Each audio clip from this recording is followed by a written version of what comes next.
नमस्कार, आप देख रहे हैं आर्य न्यूज। मैं हूं आपके साथ पल्लवी सिंह। रुक करेंगे बिहार की ओर। बिहार के कई जिलों में बाढ़ की संभावना देखने को मिल रही है, जहां ताजा जानकारी के अनुसार आपदा प्रबंधन विभाग की ओर से बिहार के 15 जिलों को बाढ़ प्रभावित घोषित किया गया।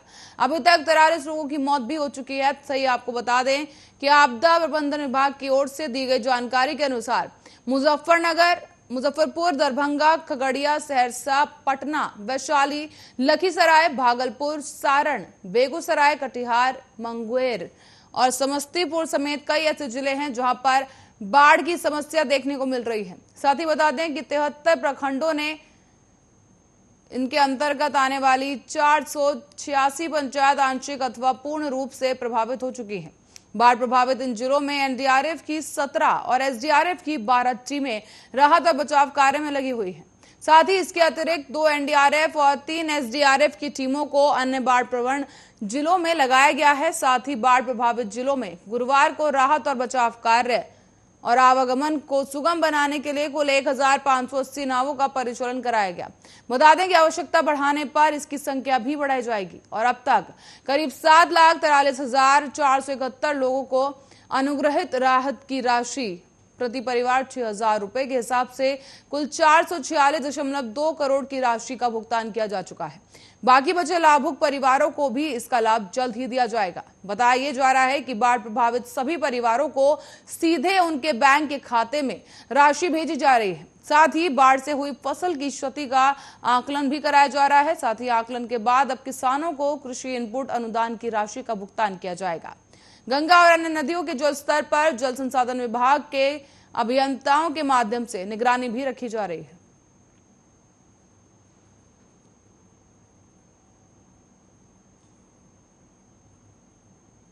अब बिहार को पहली बार 615 महिला पुलिस अधिकारी मिली हैं। गुरुवार को राजगीर पुलिस अकादमी से 1582 महिला शामिल हैं, जहां पर 27 साल बाद पासिंग आउट परेड में सलामी मुख्यमंत्री नीतीश कुमार ने ली। इससे पहले तत्कालीन मुख्यमंत्री लालू प्रसाद यादव ने 1994 में राजधानी पटना के गांधी मैदान में पासिंग आउट परेड की सलामी ली थी। साथ ही आपको बता दें उस समय केवल 53 महिला अधिकारी मौजूद थी और इस दौरान मुख्यमंत्री नीतीश कुमार ने न्याय के साथ विकास और सशक्त महिला, सक्षम महिला सूत्र वाक्य के साथ समारोह को संबोधित करते हुए कहा कि झारखंड अलग होने के बाद बिहार में ट्रेनिंग की व्यवस्था नहीं थी। ऐसे में राजगीर में पुलिस अकादमी के निर्माण किया गया और ऐसे में यहां पुलिस बल के प्रशिक्षण के लिए बेहतर सुविधाएं प्राप्त है। उन्होंने आगे बताया कि महिलाओं की सुरक्षा सबसे जरूरी है और राज्य में कानून का राज्य कायम करने के लिए और कायम रखना मेरी प्राथमिकता है। नीतीश ने कहा कि बिहार में महिलाओं की सुरक्षा सबसे प्राथमिकता के तौर पर है। सभी थानों में महिला का होना अनिवार्य है।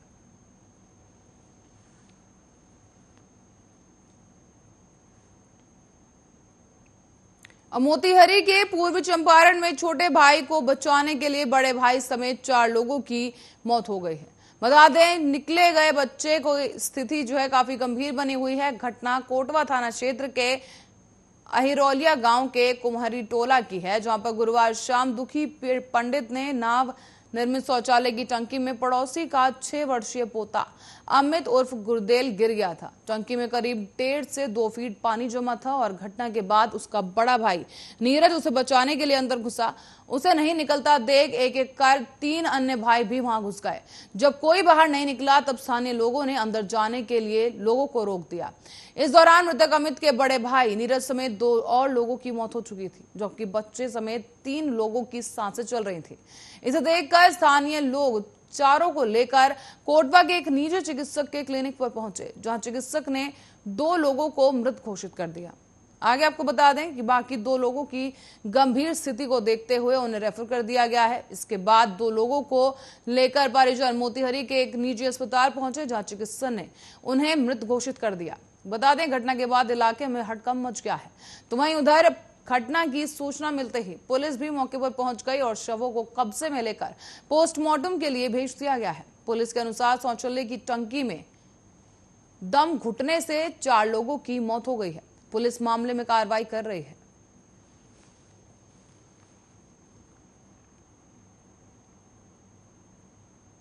और रुक करेंगे मुजफ्फरपुर की ओर, जहां पर कांटी थाना क्षेत्र की एक छात्रा को बदमाशों ने तेजाब फेंककर चेहरा जलाने की धमकी दी है, जिससे डरकर छात्रा ने पढ़ाई ही छोड़ दी। वो घर में रहती है और दहशत के कारण बाहर भी नहीं निकल रही। छात्रा के परिजन भी काफी डरे हुए हैं। तो वहीं मामले में पीड़िता की मां ने कांटी थाने में एफआईआर दर्ज कराई, लेकिन एक हफ्ता बीत जाने के बावजूद आरोपियों की गिरफ्तारी अब तक नहीं हुई है। पीड़ित परिवार ने अब वरीय पुलिस अधिकारियों से कार्रवाई की मांग करते हुए सुरक्षा की गुहार लगाई है।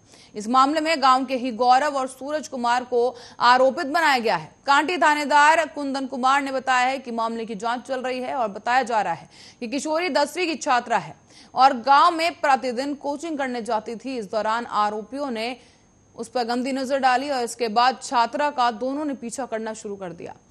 फिर उसके बाद छात्रा को अकेला पाकर रास्ते में उसे रोक लिया गया। हाथ पकड़कर छेड़छाड़ करने की कोशिश की गई, जिसका विरोध करने पर छात्रा को जान से मारने की धमकी दे दी गई। कहा गया कि तेजाब फेंक कर चेहरा जला देंगे। किसी तरह वहां से छात्रा जान बचाकर अपने घर पहुंची और घटना से अपने परिजनों को अवगत कराया। बता दें कि पीड़ित परिवार पुलिस से आरोपी की गिरफ्तारी की मांग कर रहा है।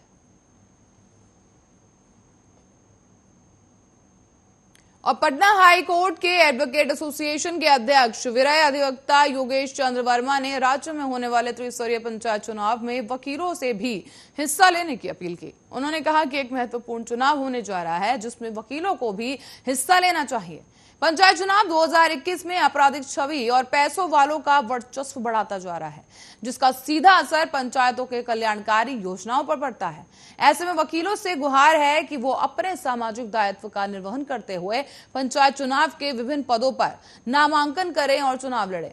वर्मा ने आगे ये भी बताया कि चुनाव लड़ने पर वकीलों को अपना रजिस्ट्रेशन सस्पेंड करवाने की भी जरूरत नहीं है। जिस प्रकार एक एमएलए का चुनाव वकील लड़ सकते हैं, उसी प्रकार पंचायत के चुनाव में भी भाग लिया जा सकता है। उन्होंने एडवोकेट एक्ट को संदर्भ में देते हुए बताया है कि कानून के तहत इसके लिए कोई पाबंदी नहीं है।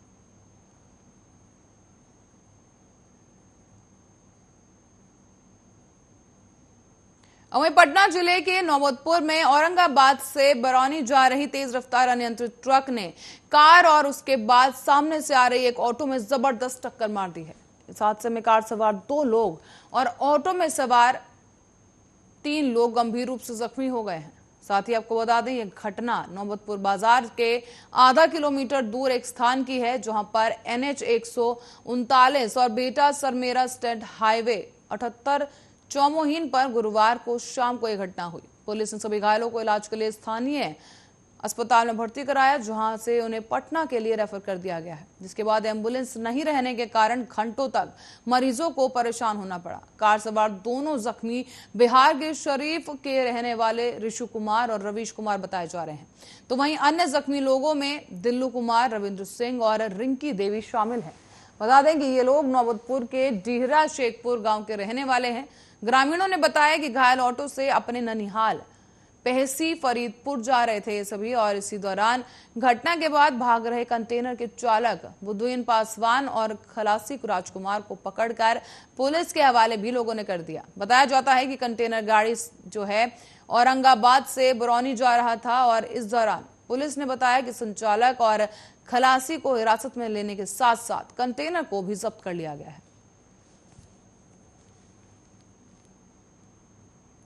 और इसी बीच दिल्ली पुलिस का साइबर क्राइम स्पेशल सेल की टीम ने गत दिनों हुई दिल्ली के विभिन्न इलाकों में साइबर क्राइम के मामलों में कार्रवाई करते हुए चकई पहुंचकर 4 लोगों को हिरासत में लिया है।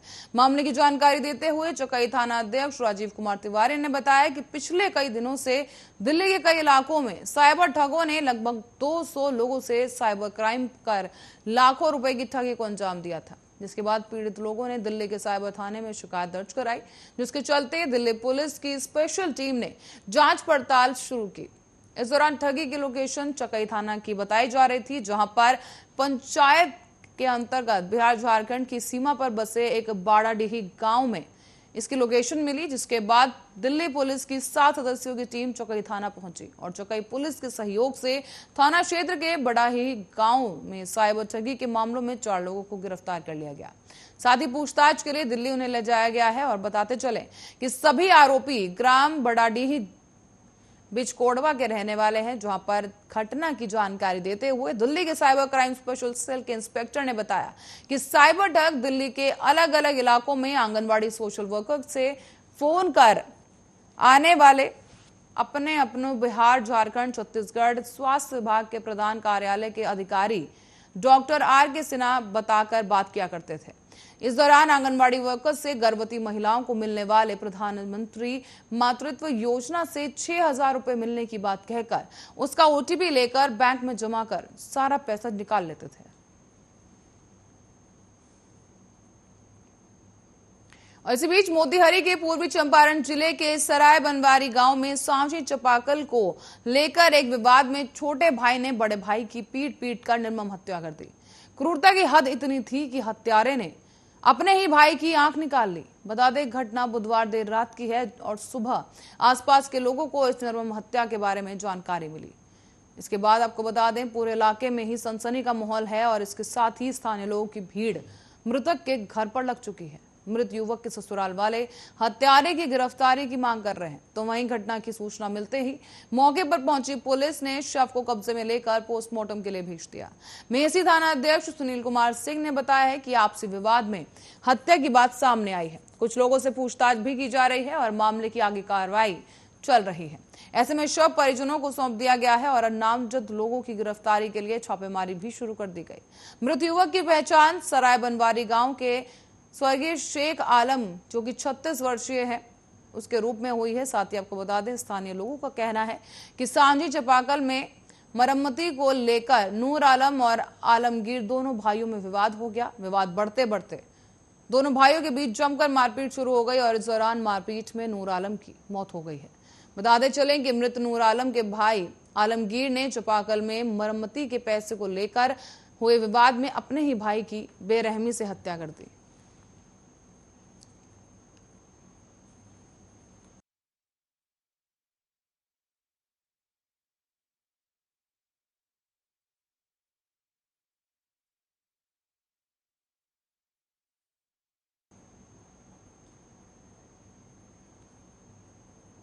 खबर गया से है, जहां उत्तर प्रदेश के कानपुर की सुब्रनी बनर्जी को बिहार के गया के रहने वाले TTE योगेश कुमार से ट्रेन में ही प्यार हो गया। वो कानपुर से दिल्ली जा रही थी और इसी बीच दोनों एक दूसरे को दिल दे बैठे। बता दें, दोनों ने एक दूसरे का मोबाइल नंबर लिया और फिर बातचीत का सिलसिला शुरू हुआ। कुछ महीने तक सब ठीक रहा, लेकिन अब ये मामला थाने तक पहुंच गया है। बताते चले, इस पूरे मामले में बीते मंगलवार को गया पहुंची सुब्रना बनर्जी ने बताया कि उसे और योगेश को ट्रेन में एक दूसरे से प्यार हुआ था। उसके बाद योगेश कई बार उनसे मिलने के लिए पहुंचा। उसने विंध्याचल में ले जाकर मंदिर में शादी भी की, फिर घूमने के लिए वैष्णो देवी भी ले गया। इस बीच गर्भवती हो गई तो सामाजिक रूप से शादी करने की बात की और उसने शादी करने से इनकार कर दिया। इसके बाद दिसंबर 2020 में उसने उसका गर्भपात भी करा दिया। इस मामले में पीड़िता ने कानपुर रेल बाजार थाने में प्रेमी के खिलाफ प्राथमिकी दर्ज कराई थी। इसके बाद मंगलवार को वो यूपी पुलिस के साथ गया पहुंची, जहां पर SSP आदित्य कुमार से न्याय की गुहार लगाई गई। यूपी ने कहा कि दिसंबर में ही योगेश दूसरी शादी करने वाला है। कहा गया कि योगेश ने बताया था कि उसे 12 लाख रुपए दहेज में दिए जा रहे हैं। नवंबर 2019 में वो ट्रेन से कानपुर से दिल्ली की यात्रा कर रही थी। शादी से इनकार करने के बाद योगेश कुमार ने जुलाई 2021 में अपना ट्रांसफर मुगल सराय मंडल करा लिया। तो वहीं इस पूरे मामले में गया के SSP आदित्य कुमार ने बताया है कि युवती के पिता भी TTE थे और अब वो रिटायर हो चुके हैं। ऐसे में युवती ने योगेश कुमार पर ये जो आरोप लगाया है, ऐसे में यूपी पुलिस युवती के साथ पहुंची और कानपुर में मामला दर्ज है।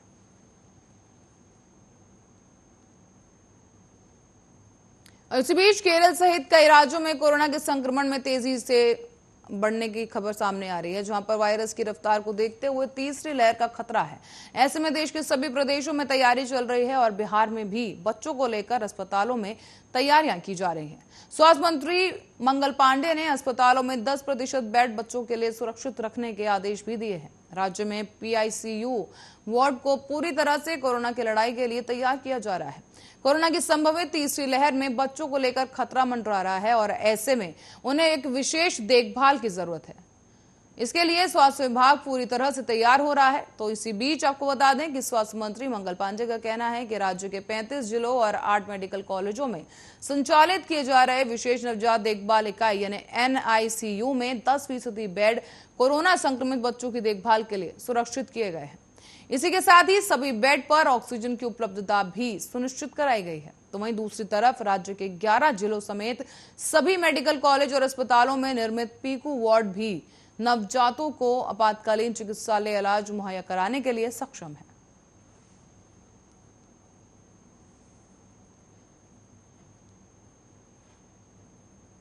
और तालिबान का क्रूर चेहरा तो अफगानिस्तान में दिख ही रहा था, लेकिन इन सब के बीच एक और संगठन है जो अचानक से अब सामने आ चुका है और वो है ISIS। ISIS के मॉड्यूल पर अब दुनिया में एक बार फिर से चर्चा होने लगी है। रिपोर्ट्स के मुताबिक खुद तालिबान भी इस संगठन से डरता है। ऐसे में ये जानना बेहद जरूरी है कि आखिर अफगानिस्तान में ISIS की जड़ें कितनी मजबूत है। आइए इस रिपोर्ट में समझते हैं।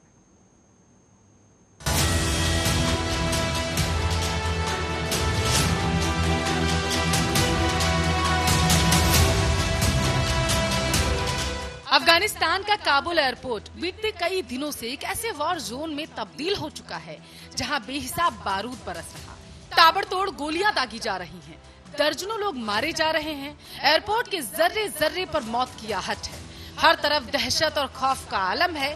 जब से तालिबान ने पठान लैंड पर कब्जा किया है, तभी से काबुल एयरपोर्ट पर कोहराम की अनगिनत तस्वीरें सामने आ चुकी। अफगानी लोग अपने ही मुल्क को छोड़ने के लिए अब छटपटा रहे, गुहार लगा रहे हैं, क्योंकि काबुल एयरपोर्ट पर तो अमेरिकी और नाटो सेना का कब्जा है, तो वही एयरपोर्ट के बाहर तालिबान की खूंखार बद्री ब्रिगेड ने मोर्चा संभाला हुआ है। इन सब के बीच अफगानी लोग फंसे हुए हैं। अपने ही मुल्क में उनके साथ गुलामों जैसा सलूक हो रहा। बावजूद इसके हजारों की तादाद में अफगानिस्तान के लोग एयरपोर्ट के बाहर डटे हैं, वो भी बीते कई दिनों से, ताकि किसी भी तरह अफगानिस्तान को वो छोड़ सके। तालिबान ने कुछ दिन पहले ही काबुल एयरपोर्ट के बाहर से ISIS के 4 आतंकियों को पकड़ा था। ये आतंकी एयरपोर्ट के आसपास के इलाकों की रेकी कर रहे थे। इस बीच अमेरिकी खुफिया एजेंसियों ने पुख्ता जानकारी दी थी कि एयरपोर्ट के बाहर ISIS के आतंकी कभी भी हमला कर सकते हैं, और हुआ भी वही। व्हाइट हाउस ने भी कहा था कि अमेरिकी सैनिक जितने दिन काबुल एयरपोर्ट पर रुकेंगे, उनके ऊपर हमले का खतरा उतना ही ज्यादा बढ़ता जाएगा।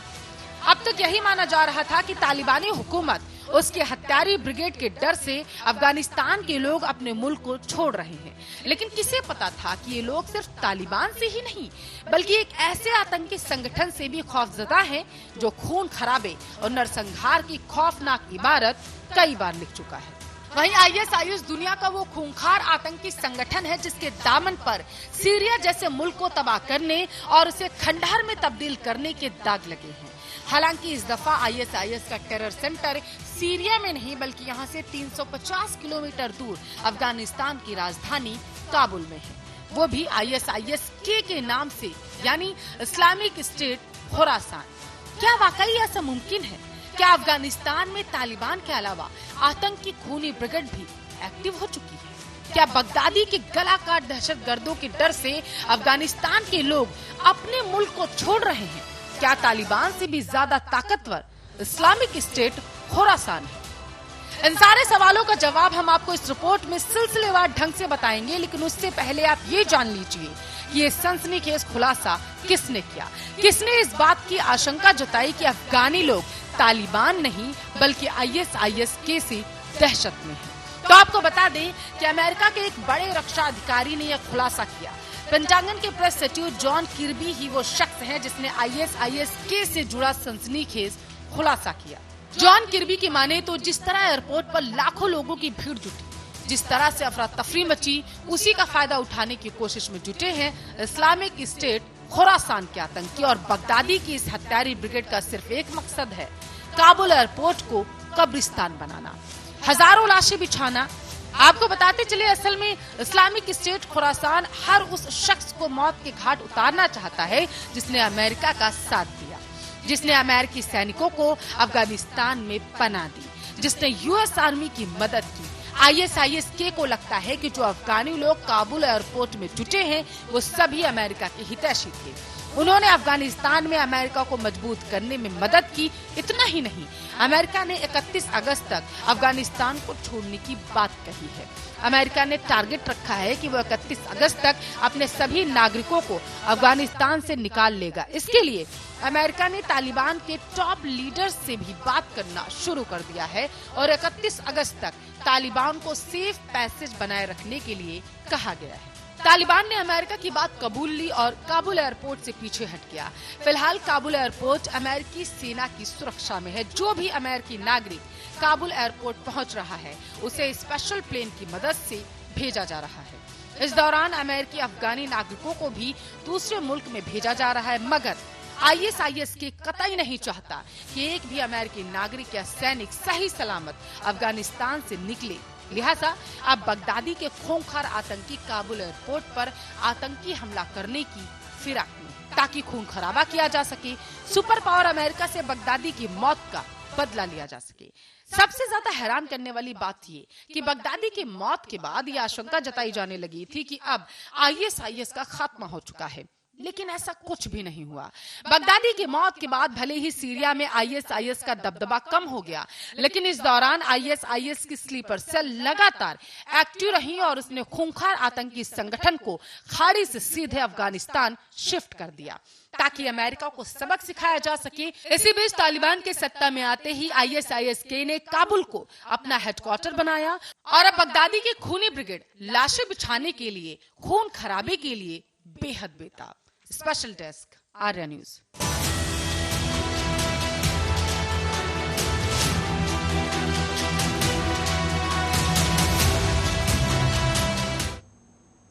और इसी के साथ ही बुलेटिन में फिलहाल के लिए इतना ही। देश और दुनिया की तमाम खबरों के लिए देखते रहिए आर्या न्यूज।